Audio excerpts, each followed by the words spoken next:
Good afternoon mga paps. Biyahe na naman tayo mga paps.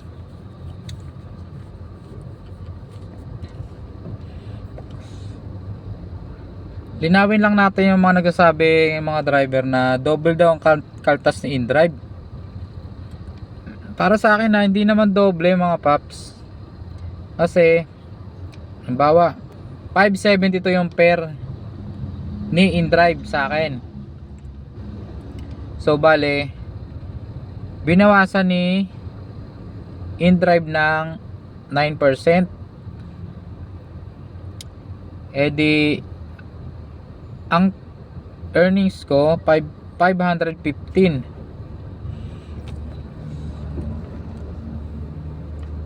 Bali 515 yung pumasok.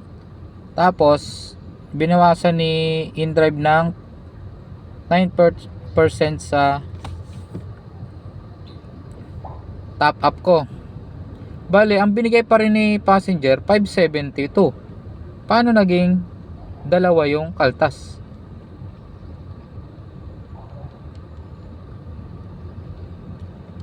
Siguro na ang pagkakaintindi ng iba 515 yung income mo, tapos may binawasan na sa apps, binawasan pa sa top up.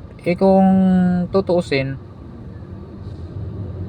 binawas lang naman talaga ni InDrive is 9% sa top up mo, kasi 570 yung binigay sa'yo Gets nyo ba mga paps? Papaliwanag ko mamaya. Papakita ko sa inyo mga paps na hindi doble ang kaltas kay InDrive. Eto mga paps.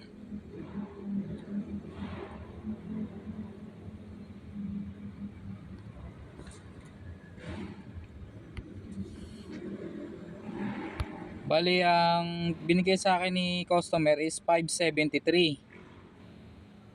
Tapos ang kinaltas ni InDrive is 57. Kaya ang income niya is 515.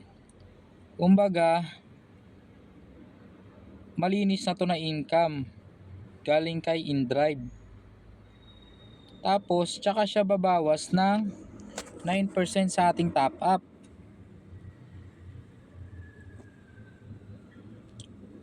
Ito yung top up natin.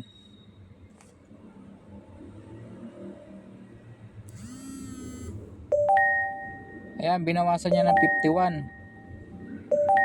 Tapos sa east, dun sa mapa siguro to, bali 56 ang binawas niya. Paano nagdoble mga paps?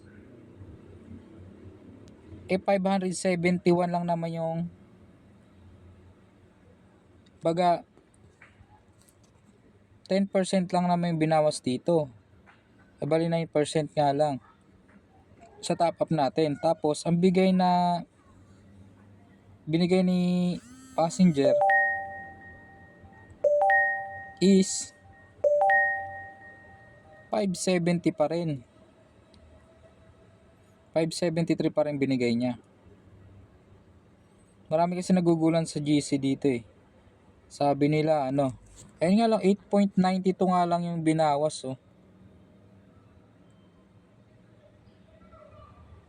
8.92 lang yung binawas ni InDrive.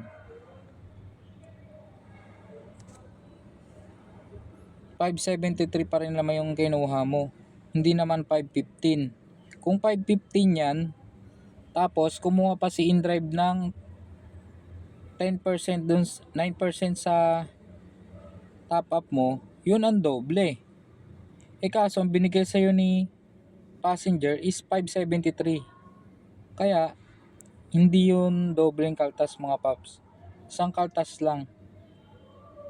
Marami kasing naguguluhan, dalawa daw yung kaltas So ngayon nilinaw ko na hindi po dalawa ang kaltas ni InDrive. Ito lang po talaga ang kaltas ni InDrive. 8.92% lang, 57 lang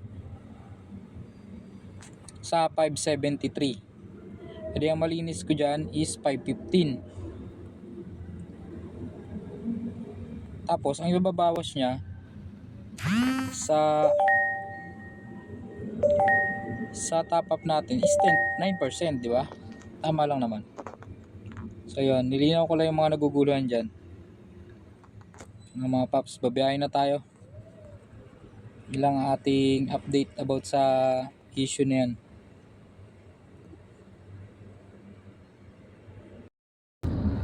Bali naka 800 na tayo mga paps sa InDrive. Pupunta tayo sa Grab para asikasuhin yung CR natin kasi pinapasa tayo ng CR kasi malabo daw. Pupunta tayo sa Grab Marikina ngayon para ma-active ulit ang ating Grab. Nag-start tayo mga paps ng 10. So ngayon anong oras na? Alas 3 na. Bali naka 800 tayo mahigit kay InDrive. Hanggang alas 12 pa tayo ng gabi mga paps. Tignan natin kung makamagkano tayo. Sana ma-active na ulit ang ating Grab para bakbakan na naman tong dalawa. So ayun lang mga paps. Mamaya ulit update ko kayo kung magkano tayo mamaya alas 12.